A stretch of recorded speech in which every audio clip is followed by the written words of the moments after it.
Kumusta na kaya ang mga gwardiya sa Senado?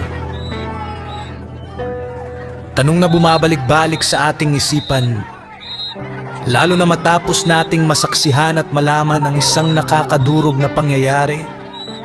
Isang pangyayari na nagdulot ng takot, galit at matinding pagkadismaya sa puso ng bawat isa sa atin. May isang pangyayari kamakailan sa loob ng Senado ng Pilipinas. Ang itinuturing na tahanan ng mga batas, tahanan ng katarungan, at dapat ay tahanan ng kapayapaan. Ngunit ano ang ating nakita? Sa halip na kaayusan, kaguluhan ang namayani. At sa gitna ng magulong pangyayaring iyon, may isang tao ang napinsala, lumagong at nabugbog ng matindi. Sino siya? Isa lamang siyang security guard.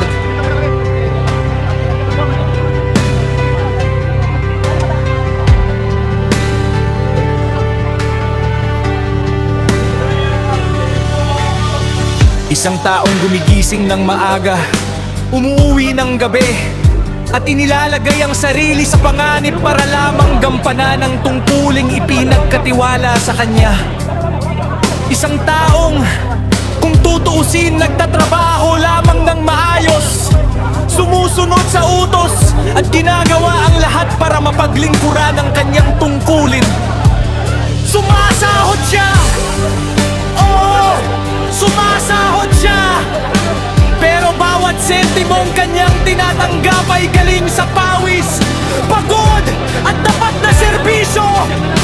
Hindi gaya ng ibang matataas na opisyal na naroon din, na tumatanggap ng malalaking sahod at benepisyo mula sa kaban ng bayan. Ngunit madalas ay hindi naman maayos ang trabaho, kulang sa gawa, at minsan pa ay nagiging sanhi pa ng gulo at hidwaan. Masakit isipin, masakit damhin, na sa lugar na dapat ay sagisag ng karunungan at kaayusan, isang simpleng manggagawa ang naging biktima. Siya na ang nagbabantay, siya pa ang napinsala, siya na ang sumusunod sa batas at alituntunin. Siya pa ang lumagong at nabugbog. Nasaan ang katarungan dito? Nasaan ang respeto sa taong nagtatrabaho ng marangal? Ang pangyayaring ito ay hindi lamang tungkol sa isang security guard. Ito ay refleksyon ng kalagayan ng ating lipunan.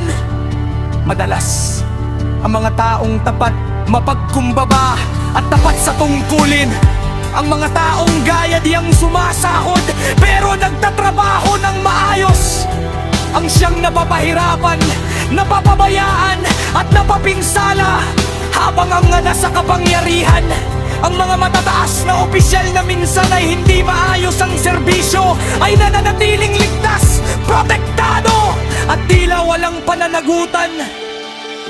Kaya naman, sa araw na ito, itinataas ko ang aking tinig kasama ang inyong lahat. Nananawagan kami ng katarungan! Katarungan para sa nasaktang gwardya na tapat lamang na gumagawa ng kanyang tungkulin. Katarungan para sa lahat ng magawang gagawang katulad niya.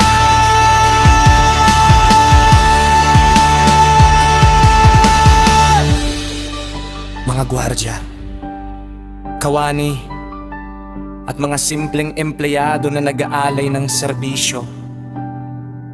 Kahit maliit ang kapalit, kahit mabigat ang pasanin, huwag nating hayaang manatili sa dilim ang pangyayaring ito.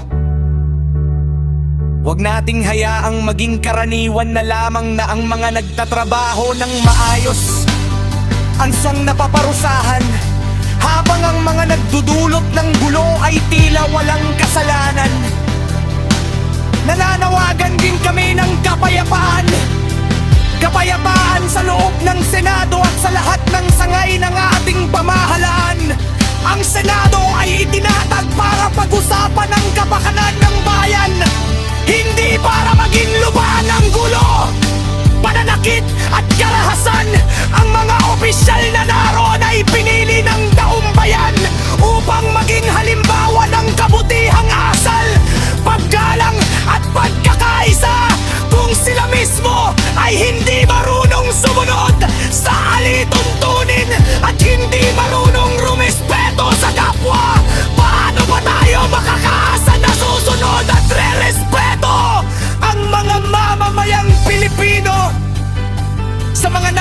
kapangyarihan, sa mga senador at sa lahat ng namumuno.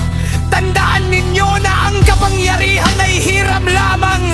Ang tunay na dangal ay wala sa titulo o sa posisyon, kundi sa kung paano ninyo tratuhin ang inyong kapwa, lalo na ang mga simpleng manggagawa na siyang gulugot ng ating serbisyo publiko. Ang isang gwardya ay tao rin, may pamilya rin, may karapatang maging ligtas at igalang.